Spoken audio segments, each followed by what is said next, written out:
And now, from beyond our dimension, this is the JeffMara podcast.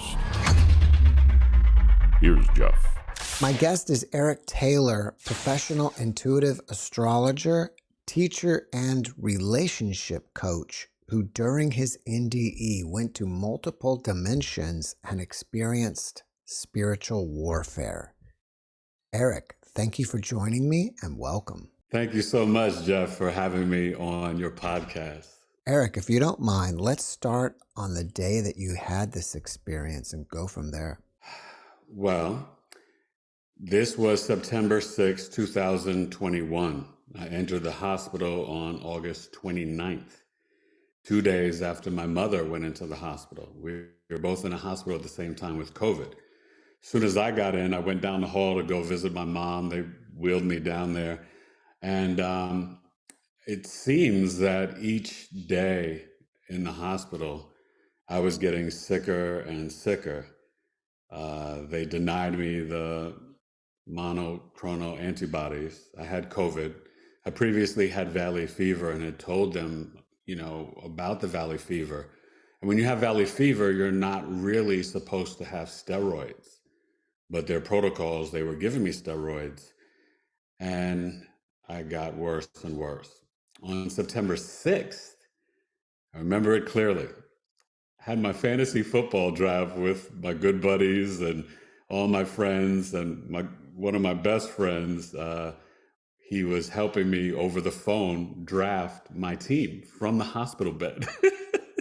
This was the, dedication and maybe delusion. But I was optimistic, and I thought, and I knew that I was going to be all right and I was going to make it. I went to bed that night. I spoke to my wife on the phone and told her I was really tired, and they were putting like a mask over my face. I guess it was to help me breathe better. It was really cumbersome and actually kind of scary, and I didn't like it, but I said, okay, let's try it again. I think I had tried it one or two previous nights, and the last thing I remember was, I think the conversation with my wife and then maybe saying to them, okay, let's try that. I was pretty tired. My wife got a call at 11 at night, panting on the phone, the doctor or nurse.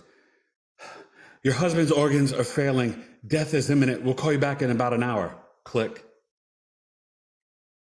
And I guess she was kind of left with that. For me, I don't, remember falling into a coma. I just kind of, life continued. There was never a moment of darkness. I went through all these experiences. It was like vignettes, almost like mini movies. I can remember experiencing this feeling of people trying to kill me. And what's really fascinating is that while I was in a coma, I died 3 times. And so one of the times in a coma, I was actually shot outside of my garage in my home, and I could feel the bullets. It was really bizarre. After the first time, though, when I died, I remembered that I didn't have any fear anymore because I came back. And so then in my head, I was like, it was kind of like I was in, I guess, a movie, and I was experiencing these vignettes. But after the first time that I died, and then I came back to life again, I realized that, not to say like I was invincible, but that I could not die. So it was fascinating because as I was going through all these experiences, I remember going to California, and I was with a friend, and then I was going on a plane or some sort of rocket to travel to Mars. I remember being trapped in a restaurant in Phoenix where I was being tortured and kind of like it was a dark dungeon, and there was these fire, like almost like tiki torches. And this woman was going through my wallet, and she stole like my debit or credit card. And I remember I was kind of like trapped and I couldn't move. And I was experiencing like these people, and it was like these rituals they were doing. And I can remember trying to figure out how I could get out of there. And all I knew was to basically, I just repeated time and time again, God, Jesus, Mom, Alana, Elijah, William, Jackson, Mateus. So my mother, my wife, and my 4 sons. And I just kept saying it, God, Jesus, Mom, Allah, and it was almost like under the seat there was like a light, like a game show light from like the Wheel of Fortune or any game show you could think of, and the seat like lit up. And I remember as I was saying that, I kind of got free. Now, mind you, while I'm going through all this, I was in the hospital in Scottsdale, my local community, from August 29th until, I believe, October 10th. Now, during this time, my birthday was September 10th. My wife and kids and some friends, they had done a recording where they were like, all these people were wishing me happy birthday and get well and this and that. And my wife would, play music. She was not allowed to come visit me until, I think, September 20th or the 21st, actually physically in the hospital. So they would do FaceTime over the phone. So she told me that one time they were playing, I'm a native New Yorker and I'm an MC and an actor, professional actor, as well as the professional intuitive astrologer. So she was playing some hip hop music like Tribe Called Quest, the De La Soul, and Public Enemy, all my favorite groups.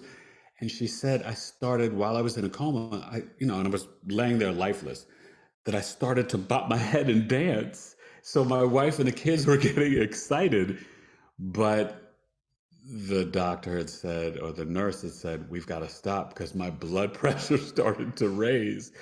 And she's like, oh my God, did I hurt him? But they were like, no, this is great, Mrs. Taylor, because he's responding. And then we know that he's hearing the music. So he's there. Now, on my side, what's so wild, I had the biggest birthday party ever in a coma. It was a black tie affair. I walked into this ballroom and everybody from every aspect of my life was there. Middle school, elementary school, high school, college friends, both the different colleges I attended, friends as an adult. Everybody and their mother was there at this birthday party to celebrate, I guess at the time, which was my 51st birthday. And it was just incredible.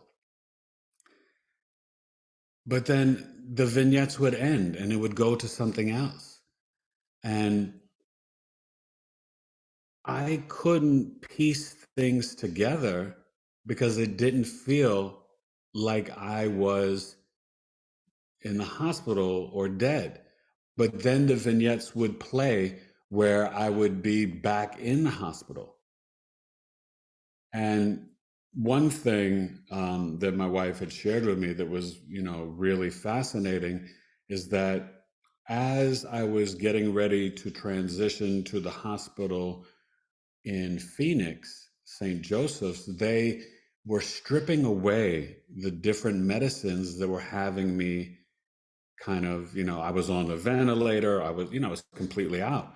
And they thought that I would start to wake up, and there was nothing.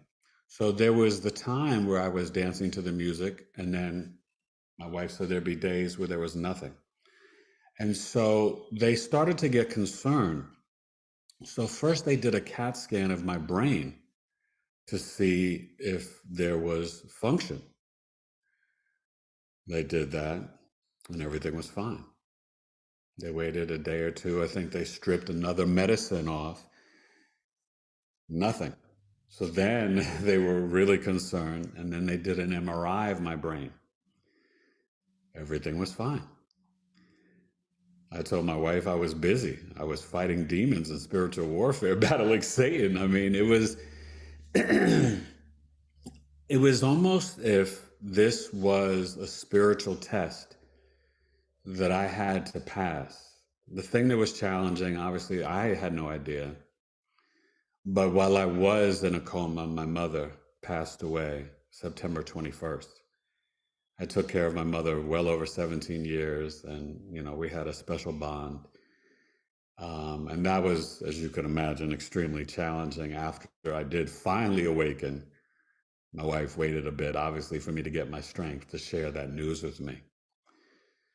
But the whole experience was, for example, there was a time where when I was in the hospital,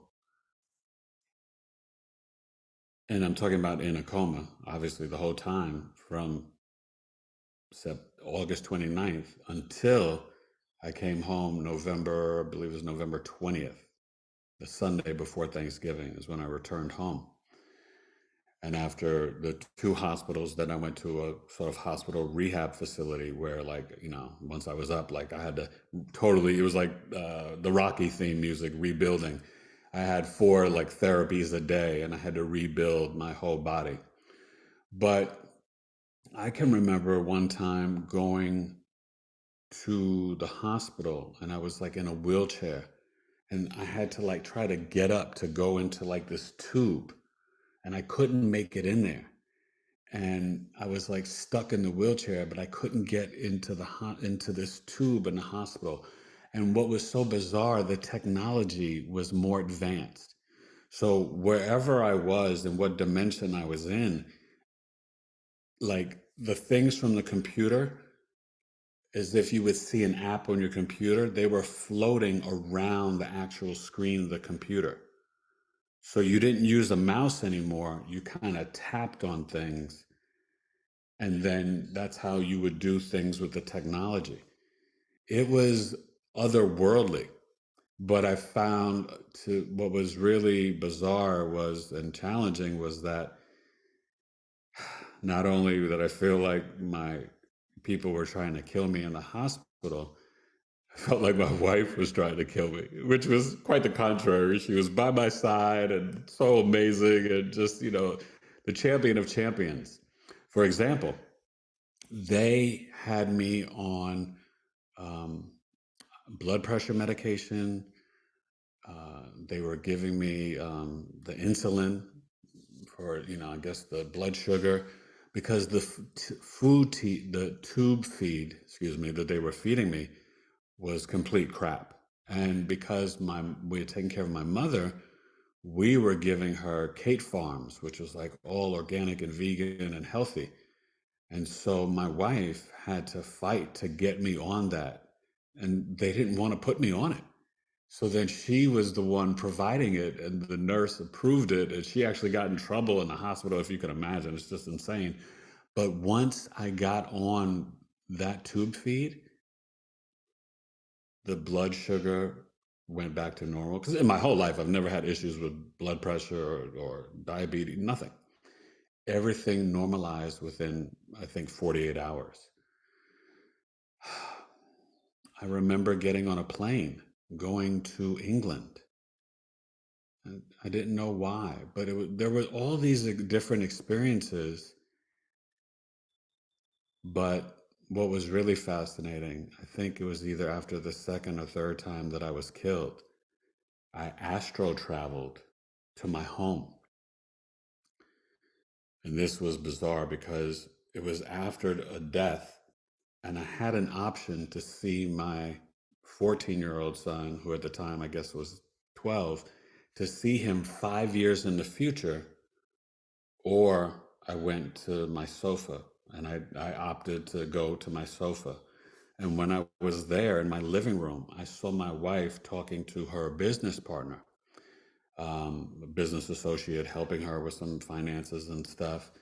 And then I saw one of my twins. I have 10-year-old twins who at the time were 8, and I only saw one of them, my son Jackson. He's spiritually gifted.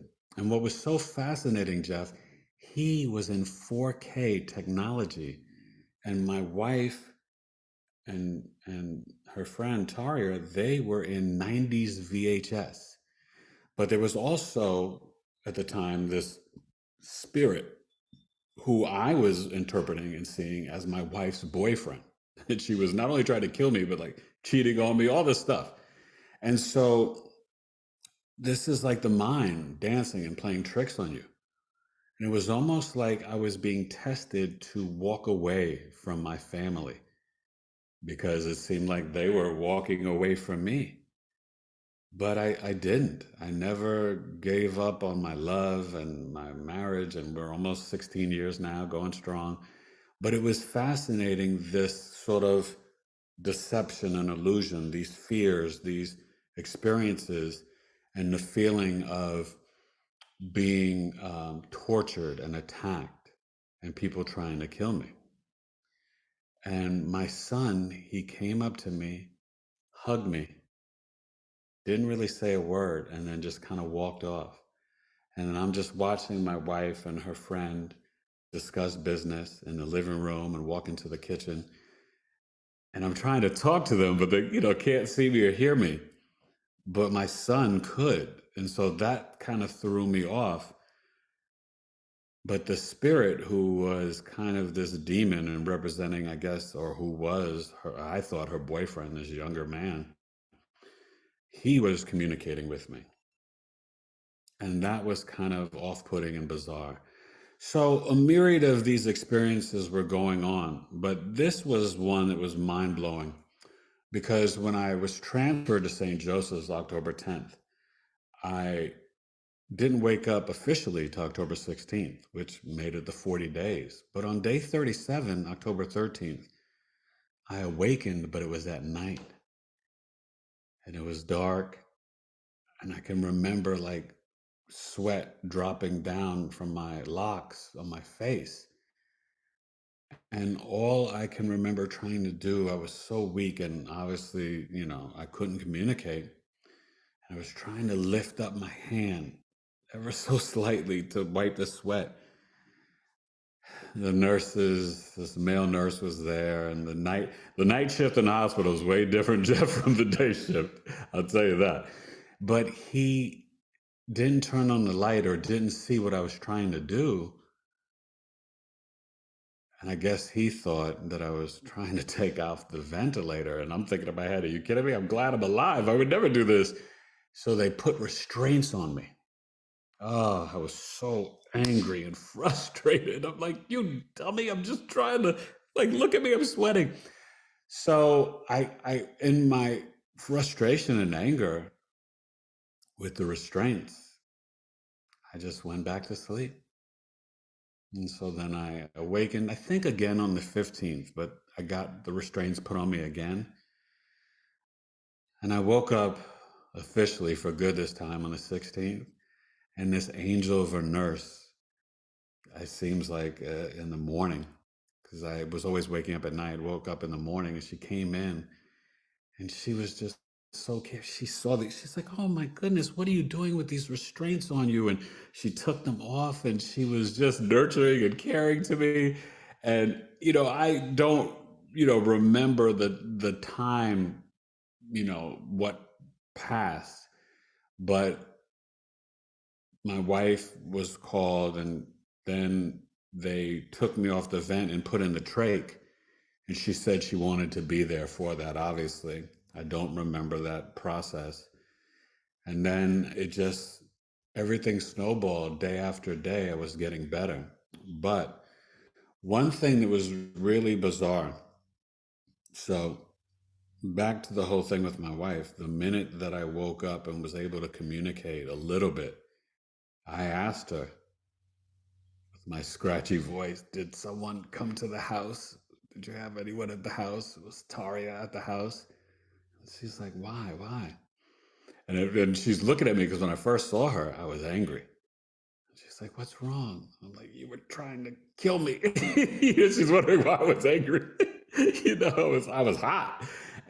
But she did confirm Taria was at the house.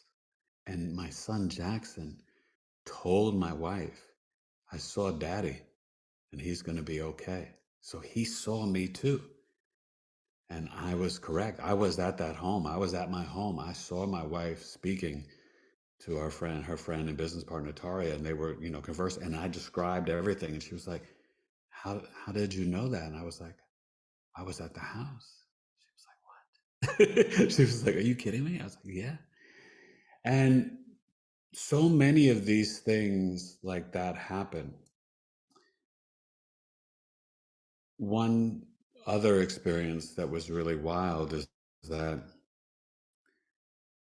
and this is another futuristic, I think, must be dimension hopping experiences, because my good friend who I did the fantasy football draft with, I remember being in a coma and talking to him over the phone. And these people that were trying to kill me, and this guy, he was like, I guess, dating my wife and hitting her and all this stuff. He shot my friend and his father-in-law through the phone. And they actually died in real life. This is in my coma. And then they did some like magical Jewish mysticism or something. My best friend's Jewish, and they came back to life. And it was through the technology that they were shot through the phone, and then they came back to life. I mean, you name it, I experienced it and I saw it. But one thing that came full circle that was mind blowing. I remember when I was in the hospital, in the coma, and this was down in the hospital in Phoenix. And it must have actually occurred between the 10th and the 16th, that time in October.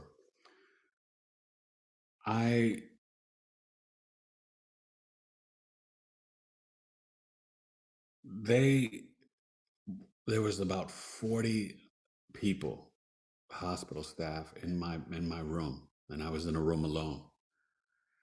And the respiratory nurse, I believe, or doctor, they took the oxygen off of me,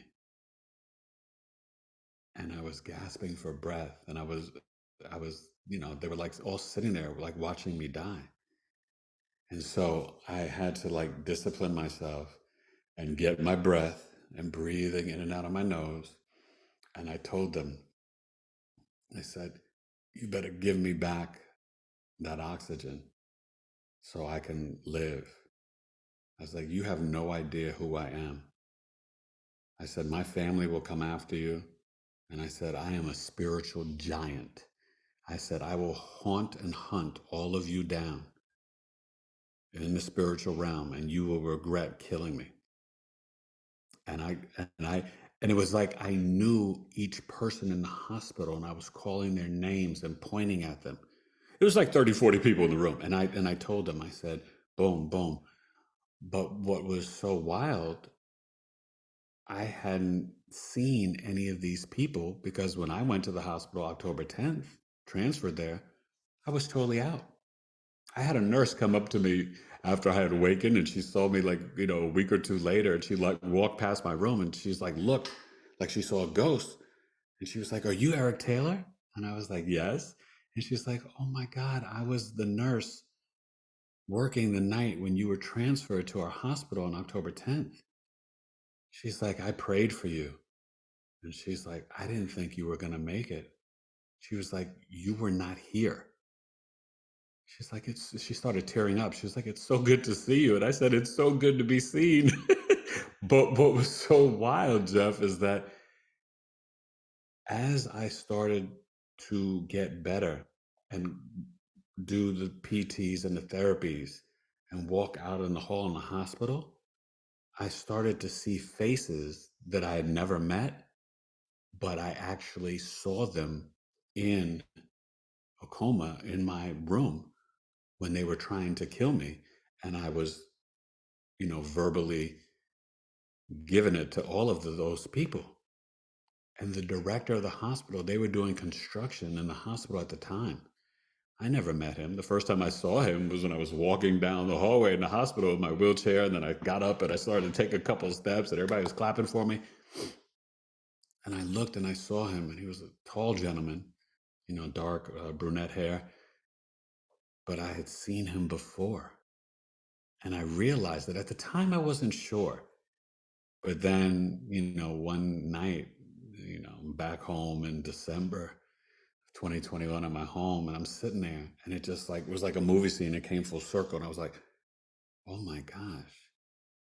I saw him first in a coma, and then I actually saw him in the hallway when I was healing and awakened and met him. So these are the types of things that to this day I can't explain. And when I tell you that everything seems so real, even the bullets in my chest, the dying 3 times, the traveling, and then I went through different like spiritual tests and people testing me, but I never lost my faith.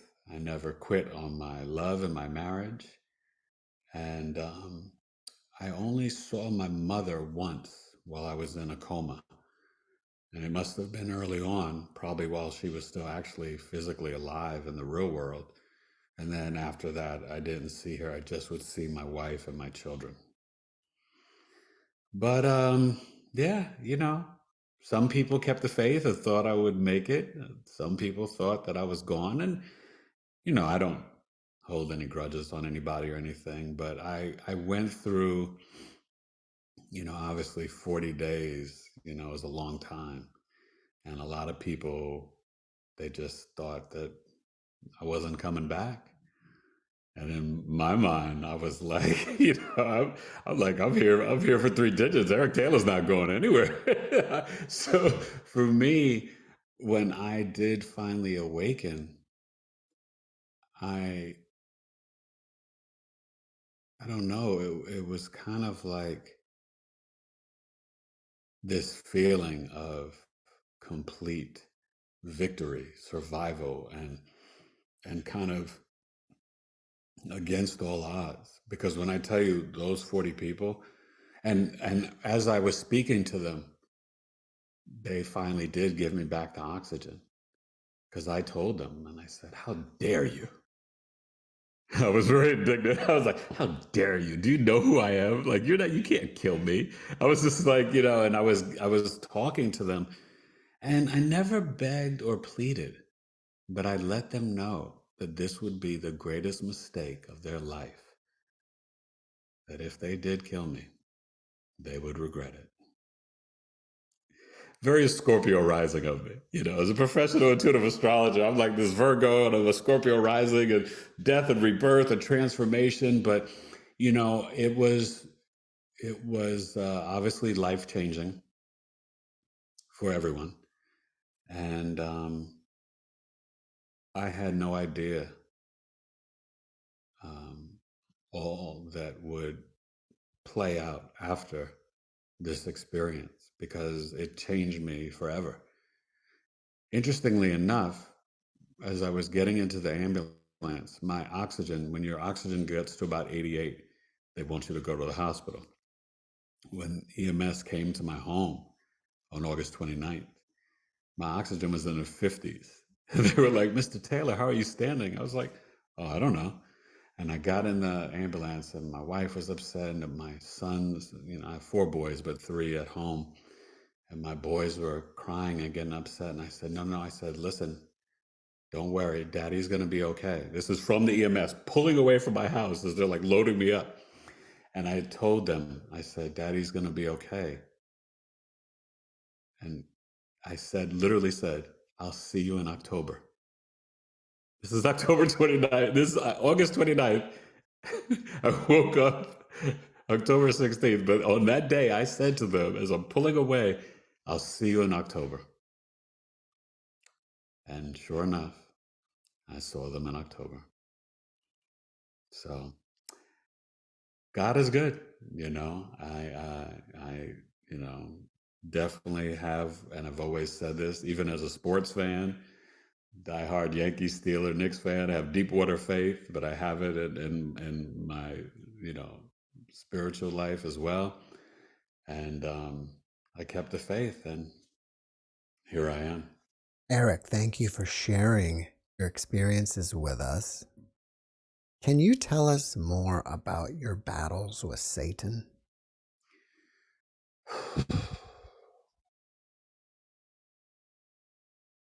I could visually see this like demonic spirit and entity, but it was almost as if it was coming to me through different people. Think two men and two women. But in the movies and in vignettes, it was like I was going through these spiritual tests. So when I was being tortured in this dungeon in Phoenix, and I mean, it was dark and it was almost, I'm trying to remember it, but it was almost like a mud pit. And I mean, it was so dark and I'm visually impaired. And they had these lights, so it was hard to see things, but it was, you hear the stories of hell, and I could associate it to that, but I'm actually like in the basement of a restaurant in Phoenix. And I just can remember people kind of saying to me, "You're never leaving here. You're stuck. We got you," and all this stuff. And I just knew that I was going to be all right. And that's when I started to pray.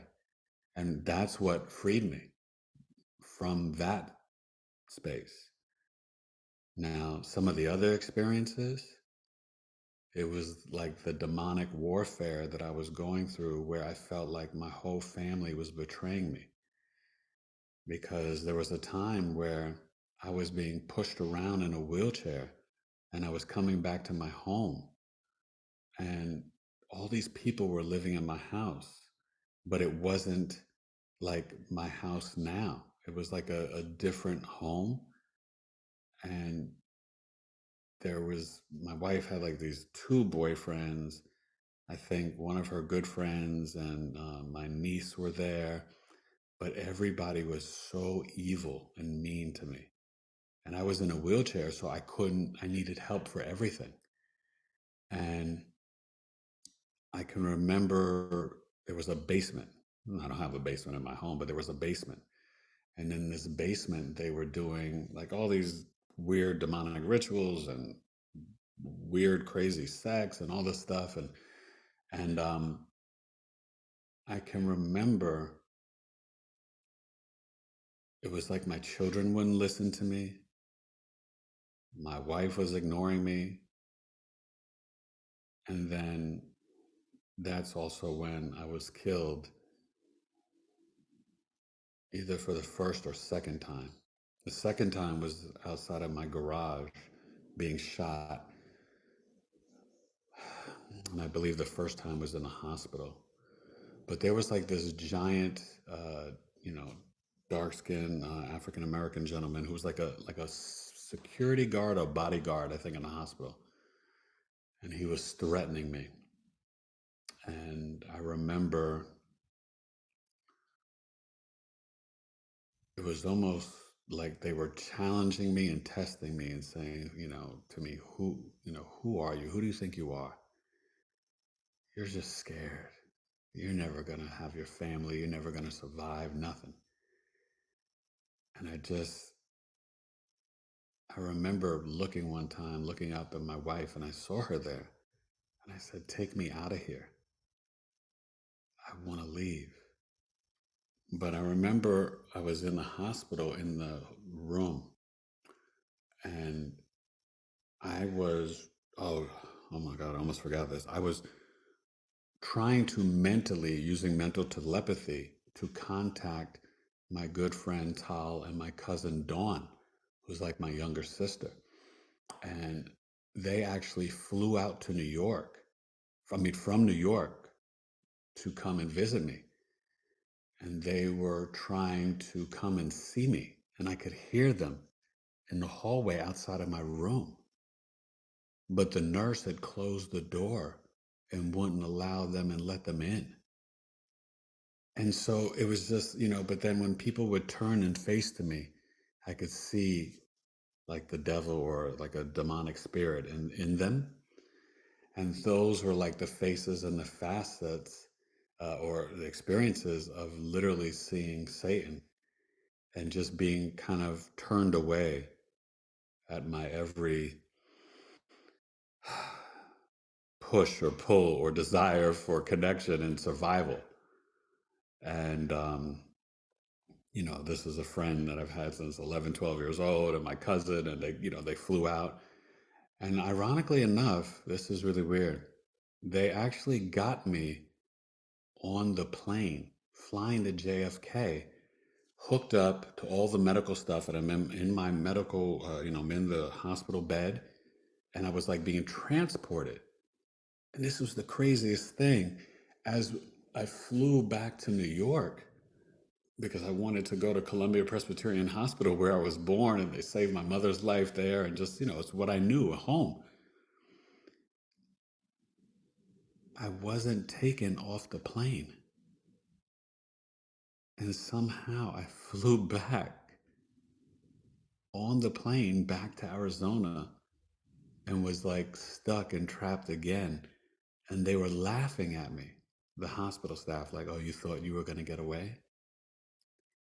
I mean, it was, uh, it was a lot. And at the end of the day, um, I don't want to get so detailed into this, but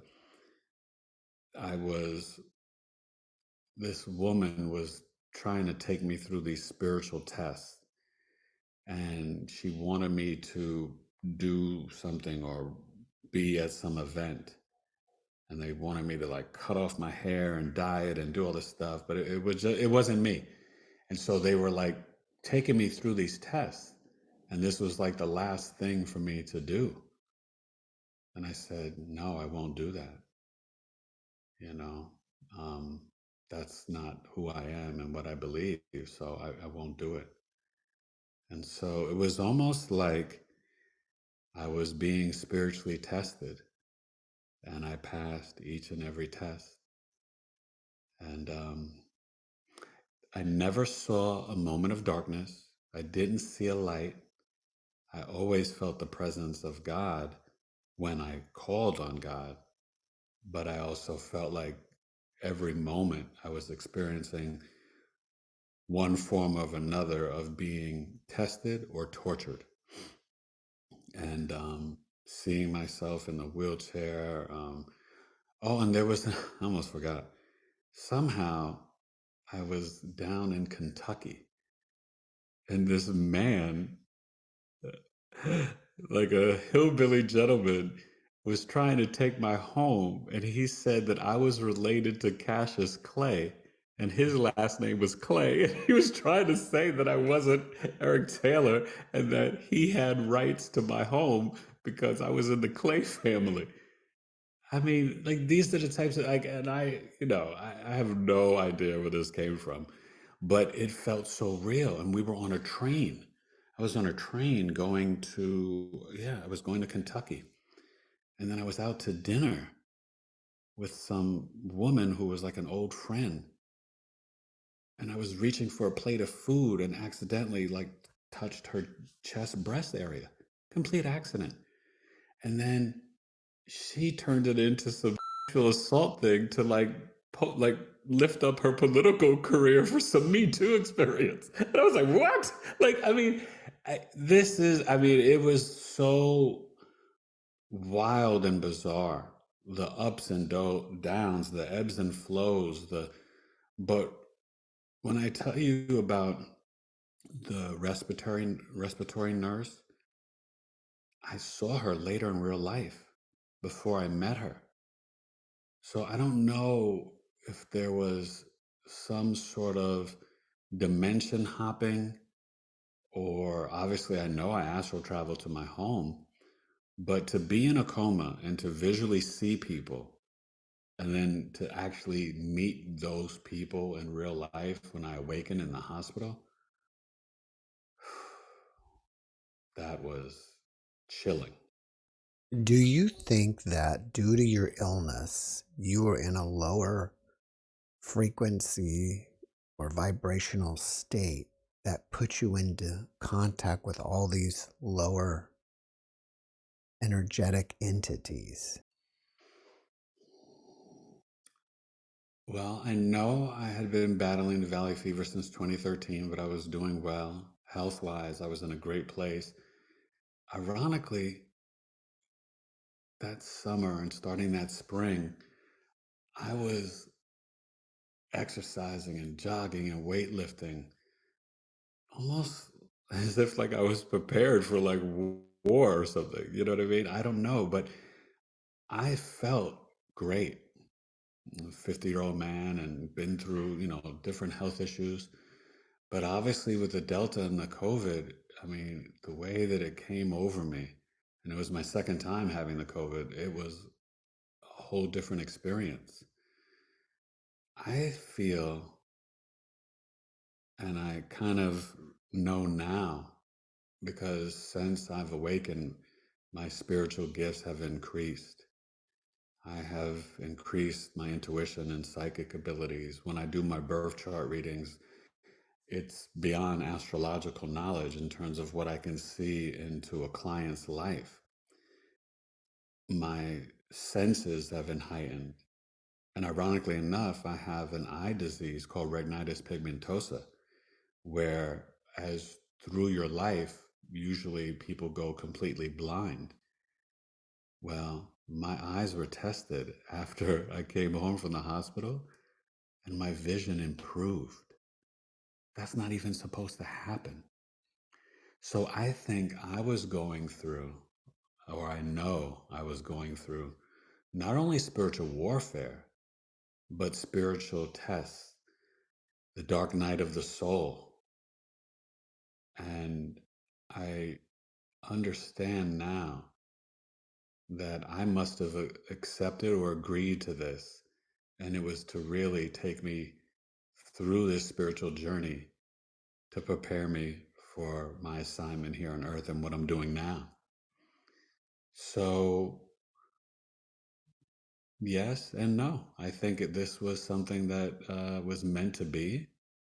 I'm not angry about it. I've, um, I feel like I've become better from it. Um, Definitely challenging to awaken to know that your mother, passed away while you were in a coma. That's definitely not easy. Um, but now I'm sort of 2 years out, and I'm at a place where I was comfortable enough to share my story with you and know kind of my assignment and my purpose. And so to me, all these experiences were to evolve me spiritually, energetically, and even as a healer. So these are the things that I guess sometimes certain people go through. And for me, I can only smile and laugh. But I'll tell you this, my level of gratitude and appreciation, I was always, a person who was very connected to God and very humble and always lived in appreciation and gratitude. But I mean, even for the sun, for the grass, for trees, nature. When I first saw my children, and not over FaceTime, but when I saw them, it wasn't until I was transferred to the rehab on November 14th. And when I got to see my boys and go outside in the sun for the first time, and they wheeled me out in my wheelchair, and I got to see my three sons, it was magical. And I was just thanking God, and we cried and held each other, and it was one of the best days of my life. In the beginning, I said that you are an intuitive astrologer. I thought astrology was based on the charts and actually more something that's tangible. What do you mean by doing intuitive astrology? Well, that's a great question because it's very much permutations and like mathematics, astrology, astronomy. It's, you know, as I was telling you before, I do the daily astro weather, and it's like reporting the planetary placements and how they affect us here on Earth, these light energies. And so for me, I've always had intuition and see, dreams of the future and things like that. And dreamt about 9/11 2 years before it happened, dreamt about my wife before I actually met her. But what I have experienced since I've awakened and been on my healing journey is now when I'm working with people, it's almost like the planets speak to me. And I can see in your astrological natal birth chart, it's almost like I can time travel and visually see your life through the story of the energies and the planets. So my interpretations sometimes are beyond my astrological knowledge and really more of like an heightened intuition. And I don't like to just throw the term psychic around. So many people throw that around, and I don't consider myself a psychic at all. So I just have to look at it in the realm of intuition or just divine knowledge or inner knowing. But I know things, see things, feel things, sense things deeper than what I should just know astrologically. And then you get the confirmation from your client, the people you're working with, and they're like blown away, like, how did you know that? And I'm like, I just know it. And so I've seen things like that, even with hearing. I can hear the technology of the internet, the coding from the EMF. Like I can hear the numbers, the binary code, like 22611, different things. So yeah, my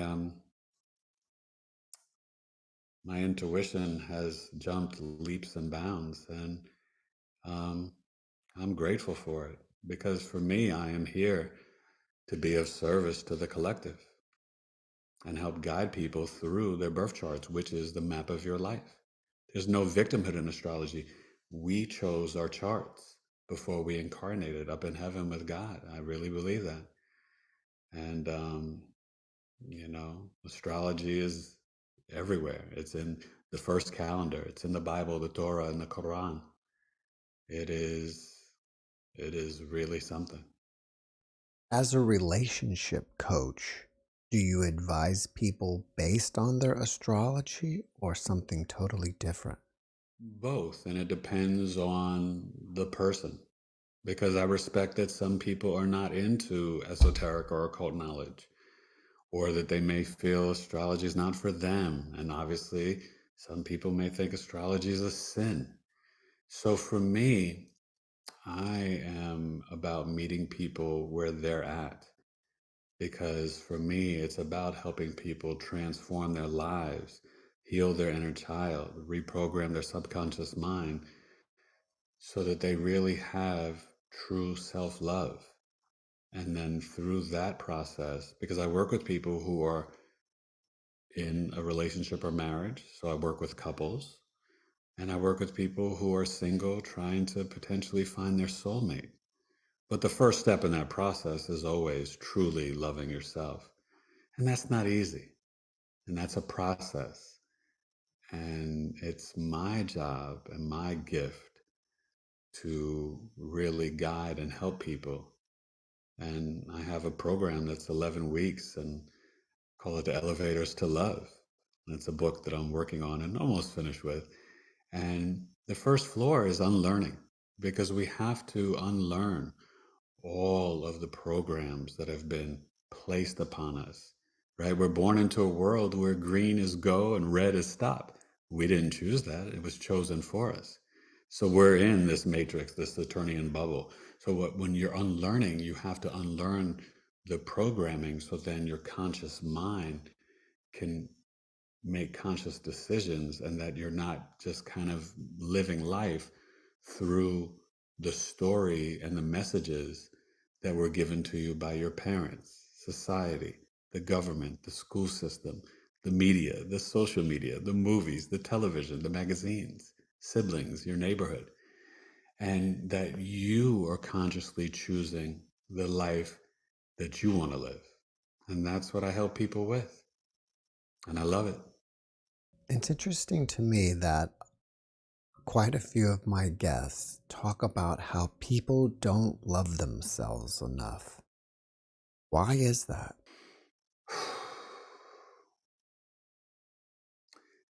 It's such a vast, powerful question, because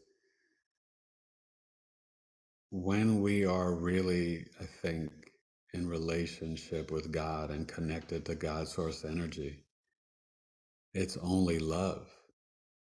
The highest vibrations and frequencies are love, gratitude, and being your true, authentic self, right? Scientists have measured this. Authenticity is like the golden ticket. And so I feel when we're born, we are pure love. And then things get chipped away and pull us away. These fears, these programs get instilled in us that take us away from, I think of the book of Ephesians, agape Christ-like love, that take us away from just that pure childhood joy. Because when you're around little children, and being a father of four, it gives me such insight as a relationship coach and professional intuitive astrologer, because when you see life through the eyes of children, you see that pure love. And then the world kind of tarnishes it and dims that light and takes it away. And that's what everything is about, getting back to that pure love and joy, and understanding that there's no separation from me and you, and from the oceans and the trees and the animals, that love is everything, and love is God, and we are supposed to be just love. So when the world gets back to that, you'll see everything change. And as we're ascending and the earth is changing, and we're kind of leaving this 3D landscape and going into the 5D, everything's going to connect back to the heart chakra, and love will reign again. You mentioned that you could hear the coding of the internet and you used the word matrix. Do you think our realm is some sort of simulation? Yeah, it's definitely not just a movie. Um, I think through my experiences in life, and now being 53 years old, I have so many wild and vast experiences.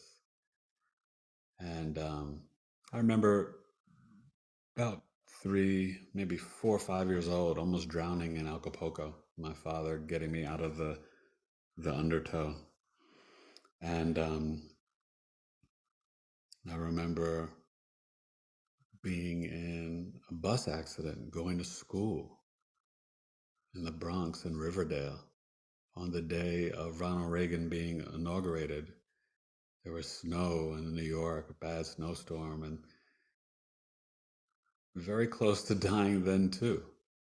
The window from the bus swung in, and my friend and I ducked forward. Unfortunately, when I ducked forward, I banged into the back. I was in the back seat of the bus and chipped my tooth.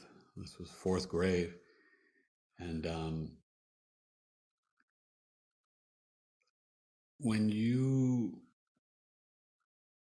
are willing to see life, experience life from all different perspectives, and willing to be introspective and ask questions, And my father was murdered when I was 6 years old. My mother was shot in the head and left for dead when I was 7 years old. She survived. And you start to look at things in a very different way. And you can sort of see what does seem real and what doesn't, what makes sense and what doesn't. And you see different things. And I can remember hearing a voice one time say to me when I was in New York on my way to go to California for a few months in 1999 to visit my half sister. I heard a clear voice say, "Who are you?" I was like, "What?" And I'm thinking like, somebody around, this and that. And I was in my apartment by myself. And it's taken me on a journey to ask the big questions, to research, read, study, listen, and see that this matrix and this game, and people talk about manifesting and positive affirmations and all this different stuff, everything is with your mind and everything is within us. And so for me, loving video games and realizing that it's like we're kind of in one, but you control it with your positive thoughts or your negative thoughts. So we are co-creators of the universe. And I try to create a positive experience in life, so yeah. Neo and the red pill and the blue pill. Yeah. Gotta watch that movie again. Well, Eric, after watching this podcast, people may want to reach out to you and ask you questions. Are you open to that? And if so, how do they contact you? I would love that. And my email to ask questions or to book a birth chart reading or any of my multitude of services or relationship coaching is big, BIGE, astrology @gmail.com.